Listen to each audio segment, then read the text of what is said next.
दोस्तों, दिन के 8 घंटे काम करके घर लौटने के बाद हर कोई एक चीज चाहता है, अच्छी सी गुड नाइट स्लीप जिसमें कल की कोई चिंता या स्ट्रेस ना हो। अफसोस, ऐसा बिल्कुल नहीं है। रोज रात को सोते टाइम हम सब इसी टेंशन के साथ सोते हैं कि कल क्या होगा, पैसे कैसे आएंगे, फ्यूचर का क्या होगा। पर दोस्तों, कैसा हो कि जब मैं आपसे कहूँ कि आपकी ये चिंता दूर हो सकती है। आप चैन की नींद तब सो सकते हो जब आप सोते सोते पैसा भी कमाओ, और विश्वास करो ये पॉसिबल है। दोस्तों, इस वीडियो में मैं आपको 4 ऐसे अमेजिंग तरीके बताऊंगी जो आपको फाइनेंशियल फ्रीडम की तरफ ले जाने में मदद करेंगे और आपको अच्छी सी गुड नाइट स्लीप लेने में भी हेल्प करेंगे। लेकिन उससे पहले ये जान लेना ज़रूरी है कि ये गरीबी छाई क्यों है। क्या कमी है आपकी बेसिक एजुकेशन में जिसके कारण आप आज भी फाइनेंशियल फ्रीडम का रास्ता नहीं देख पाए और ना ही गरीब और अमीर में फ़र्क कर पाए। तो चलिए जानते हैं इन सभी बातों को। Step number 1, the concept of financial literacy. दोस्तों, क्या है कि बचपन से हमारे स्कूल, कॉलेज और हमारे पेरेंट्स, हमारी सोसाइटी एक ही बात पर जज करते हैं कि हमारे मार्क्स कितने अच्छे आ रहे हैं, पढ़ाई लिखाई बढ़िया चल रही है या नहीं, लड़का मैथ में कैसा है, और जैसे ही पढ़ाई खत्म हुई तो लड़का कमाता कितना है, काम क्या करता है, अभी तक पढ़ाई कर रहे हो। ऐसी बातें सुनने को मिलती हैं, और ऐसी बातें इसलिए सुनने को मिलती हैं क्योंकि स्कूल डेज में ग्रेजुएट होने तक हमें ये कोई नहीं बताता कि पैसा हमारी लाइफ का कितना इम्पोर्टेंट पार्ट है, इसे कैसे कमाना है, कैसे खर्च करना है, कैसे फ्रीडम अचीव करनी है।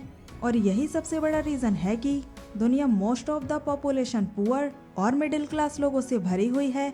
अगर किसी रैंडम इंसान से पूछो कि उसे फाइनेंशियल एजुकेशन मिली है तो उसका जवाब होगा नहीं। फाइनेंशियल एजुकेशन वो रास्ता है जो कदम कदम पर आपको सिखाता है कि आपको बेटर फाइनेंशियल डिसीजन कैसे लेने हैं, किस जगह पैसा खर्च करना है और किस जगह नहीं, कहां पर इन्वेस्ट करना है, कैसे रिटायरमेंट प्लान करना है और कैसे अपने परिवार की गरीबी की चैन ब्रेक करनी है। अक्सर लोग अपनी लाइफ को बहुत ही ज़्यादा कॉम्प्लिकेटेड मानते हैं, इसीलिए वो फाइनेंशियल एजुकेशन के कॉन्सेप्ट से कोसों दूर रहना पसंद करते हैं। उन्हें ऐसा लगता है कि क्या ही उखड़ जाएगा ये जानकर, जिंदगी तो वैसे ही चलेगी जैसे अभी चल रही है। दोस्तों, अगर आप भी यही सोचते हो तो आप लाइफ में कुछ भी नहीं कर पाओगे। एक मिडिल क्लास इंसान जिंदगी भर मिडिल क्लास इसीलिए रह जाता है क्योंकि वो सही से अपने मनी की प्लानिंग नहीं कर पाता। मिडिल क्लास और पुअर क्लास लोगों के लिए बस इतना पैसा जरूरी है जिससे कि वो अपना पेट भर सके। पर एक अमीर इंसान कभी भी एक काम में सेटल नहीं होता और वो अपने प्रेजेंट के साथ साथ बच्चों के फ्यूचर को भी सिक्योर करता है और उसी के हिसाब से स्पेंडिंग और सेविंग करता है। समाज में जो 3 डिफरेंट क्लास बनी हुई हैं उसका कारण यही लोग और उनका कैश फ्लो है। Number 1, the poor. सबसे पहले आते हैं द पुअर। ये लोग वो होते हैं जो मुश्किल से जी जान लगाकर इतना पैसा कमा पाते हैं जिनसे इनका घर चल सके और इनका पेट भर सके। इनकी फैमिली में ऑलमोस्ट सभी वर्किंग होते हैं और इनकी टोटल वर्किंग फैमिली से ही इनका घर का खर्चा चल पाता है।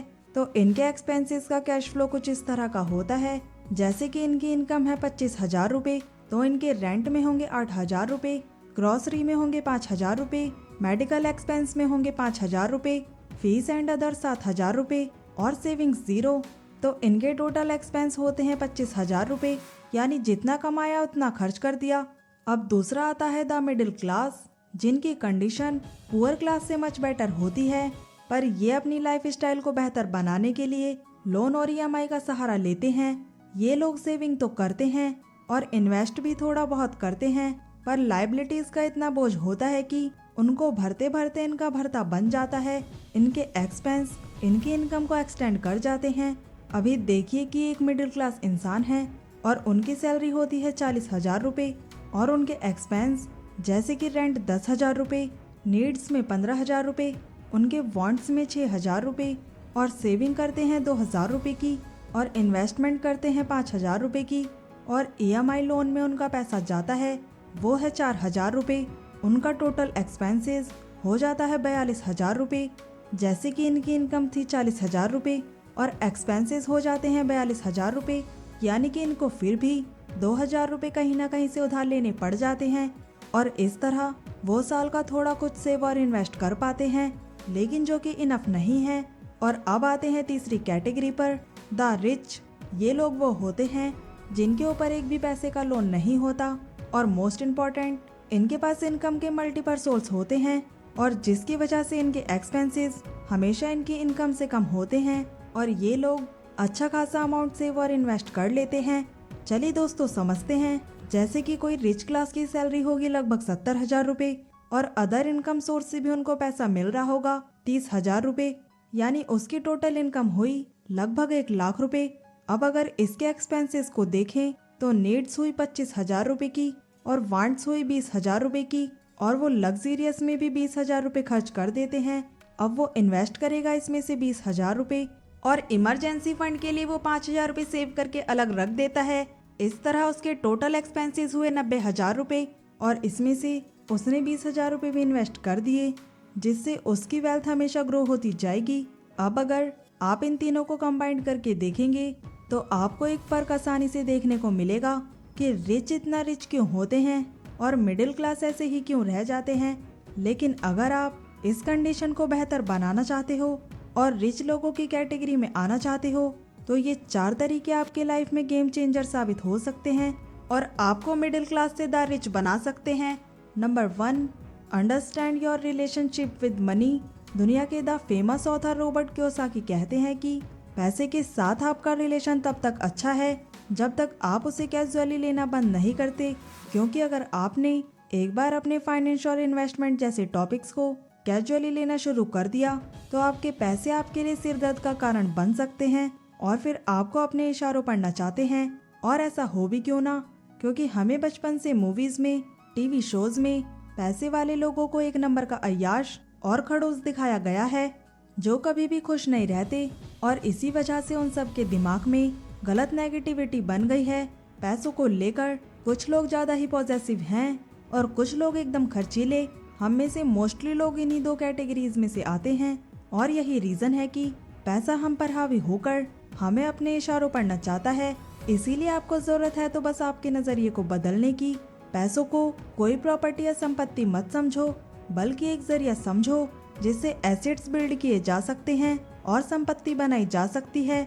रॉबर्ट कियोसाकी कहते हैं कि जिस तरह गाड़ी को चलाने के लिए फ्यूल एक माध्यम है, उसी तरह वेल्थ हासिल करने के लिए मनी भी सिर्फ एक माध्यम है जिसका अगर सही से यूज किया जाए तो आपकी आने वाली 7 पुश्तें आसानी से सुधर सकती हैं। इसीलिए सबसे पहले आप पैसों के साथ अपने रिलेशन को समझो। देखो कि क्या आपको एक एक रुपए कमाने के लिए धक्के खाने पड़ रहे हैं, क्या आपका पैसा आपका बॉस बन के आपसे काम करवा रहा है और आप काम किए जा रहे हो। चैन की नींद तो क्या, सही टाइम पर खाना तक नसीब नहीं हो रहा, तो आप अपने रवैये को बदलो और ऐसी सोर्स को ढूंढो जिससे आप अपने कामों को ऑटोमेट कर सके और पैसों के साथ अपने टाइम को भी मैनेज कर पाओ। उसे एक विलन की तरह नहीं, एक माध्यम की तरह देखो जिसकी मदद से आप फाइनेंस की सीढ़ी चढ़ सको। Number 2, focus on positive income source. दूसरा सबसे अच्छा तरीका है फाइनेंशियल फ्रीडम अचीव करने का, create a multiple source of income. अब जैसा कि हमने रिच, मिडिल क्लास और पुअर वाले कंपैरिजन में देखा कि रिच लोग हमेशा एक इनकम सोर्स पर ही टिके नहीं रहते, क्योंकि उन्हें ये बात पता है कि ये एक जॉब है जो कि एक न एक दिन तो खत्म होनी है। इसीलिए वो ऐसे इनकम सोर्स क्रिएट करते हैं जिनमें उन्हें कम मेहनत करनी पड़े या बैठे बैठे पैसा आए। इसे कहते हैं पैसिव इनकम सोर्स, जो सोते सोते भी आपको पैसा कमा कर दे। लेकिन अगर मैं आपको करंट और मोस्टली ट्रेंडिंग पैसिव सोर्स बताऊं तो उसमें नंबर 1 है इन्वेस्टिंग और नंबर 2 है कंटेंट क्रिएटर और नंबर 3 है रियल एस्टेट। वैसे तो और भी कई सारे हैं, लेकिन ये मेरे पर्सनल फेवरेट हैं और इन्वेस्टिंग को मैं नंबर 1 पर इसीलिए रखती हूँ क्योंकि मैंने इससे सच में कई लोगों की लाइफ में चेंज होते हुए देखा है। चलिए इसे भी एक एग्जाम्पल से समझते हैं। मान लो कि आपकी तरह नया नया ग्रेजुएट हुआ 22 साल का हर्ष, अभी अभी उसने कॉर्पोरेट दुनिया में एंटर किया है। भगवान की दया से उसकी एक अच्छी कंपनी में जॉब भी लग गई। अब हुआ ये कि हर्ष को भी इस कल्चर की हवा लग गई और वो पैसा खर्च करने से अपने आप को रोक नहीं पाया। महीने के 30,000 रुपए कमाने वाला हर्ष, जो खुद का खर्चा निकालने के बाद और घर में पैसे देने के बाद क्या ही बचा पाता होगा। लेकिन ग्रेट कम इनकम होने के बाद भी हर्ष हर महीने 5,000 रुपए कैसे ना कैसे करके सेव कर ही लेता है। अब उसने सोचा बैंक में पड़े पड़े ये पैसा उसको कुछ खास रिटर्न नहीं देगा, तो क्यों ना इन पैसों को किसी ऐसी जगह लगाया जाए जहां से उसे अच्छा रिटर्न मिल सके। तो उसने इंडेक्स फंड में SIP करना शुरू कर दिया और उससे उसकी नॉलेज भी बढ़ती गई और उसने स्टॉक में इन्वेस्ट करना शुरू किया। कभी कभी उसे लॉस होता, पर इन्वेस्टिंग की लंबी पिच पे टिके रहने के कारण उसे काफी अच्छे रिटर्न मिले। हर्ष जैसा ही एक और ग्रेजुएट था आर्यन, जो खुद का कुछ शुरू करना चाहता था। उसने जॉब करके कुछ पैसा इकट्ठा कर लिया, पर वो कोई नया बिजनेस स्टार्ट करने की तलाश में था। उसे सबसे अच्छा और इफेक्टिव तरीका दिखा कंटेंट क्रिएटर का, जिसमें वो ऑनलाइन बच्चों के लिए लेक्चर अपलोड किया करता था। एक व्हाइट बोर्ड, एक ट्राइपॉड, एक एंड्रॉयड फोन और क्रिएशन शुरू। धीरे धीरे उसके कंटेंट को रीच मिलनी शुरू हो गई और रिस्क लेकर उसने अपने लिए एक पैसिव इनकम सोर्स बनाया। और उनका एक और साथी था दीपक, जो एक अच्छी हाई पेइंग जॉब कर रहा था, पर फ्यूचर के लिए उसकी कोई खास सेविंग नजर नहीं आती। एक दिन उसके पापा ने उसकी कई साल पुरानी FD तुड़वाकर 20 लाख रुपए दे दिए और अब वो सोच में पड़ जाता है कि वो उनका क्या करे। अब वो इन पैसों में थोड़ा सा लोन मिलाकर एक कमर्शियल प्रॉपर्टी एक्वायर करता है और उसे रेंट पर दे देता है, क्योंकि उसे रेंट अच्छा खासा रिसीव हो रहा था। इसी कारण वो लोन को 3-4 साल में पे ऑफ कर देता है और खुद फाइनेंशियली फ्री हो जाता है।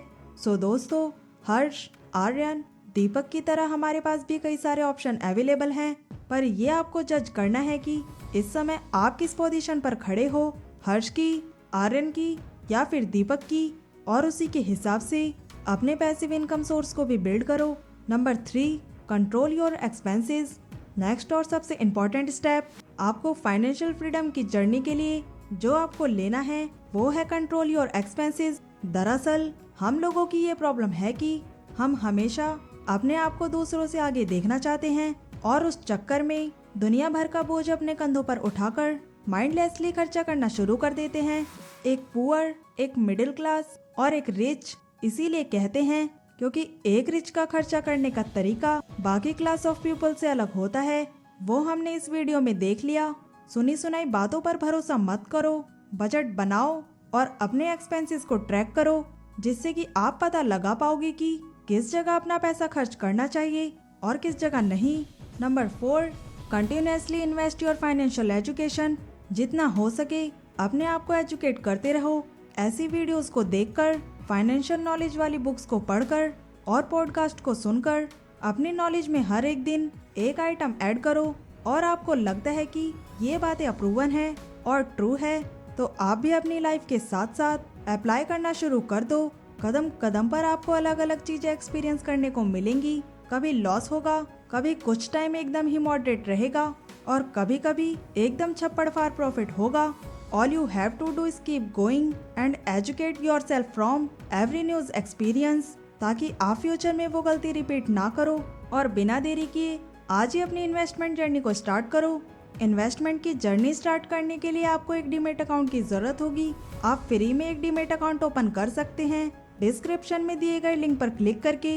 एंड दोस्तों, आप में से काफी सारे लोग मुझसे कमेंट करके पूछते हैं कि आप ये व्हाइट बोर्ड एनिमेशन कैसे बनाते हो, तो इस पर जल्दी हमारा एक कोर्स आने वाला है। इसीलिए अगर अभी तक आपने हमारे ऐप को डाउनलोड नहीं किया है तो जल्दी से आप भी ऐप को डाउनलोड कर लीजिए और ऐप की लिंक आपको डिस्क्रिप्शन और फर्स्ट कमेंट में दी गई है। आप वहां से हमारे ऐप को इजीली डाउनलोड कर सकते हैं और जब भी हमारा कोर्स लॉन्च होगा तो आपको नोटिफिकेशन के जरिए पता चल जाएगा। इसीलिए ऐप को जल्दी से जल्दी डाउनलोड कर लीजिए। और अगर आपको वीडियो पसंद आई हो तो वीडियो को लाइक करें और अपने दोस्तों के साथ शेयर करें और चैनल को सब्सक्राइब करना ना भूलें। सो मिलते हैं नेक्स्ट वीडियो में।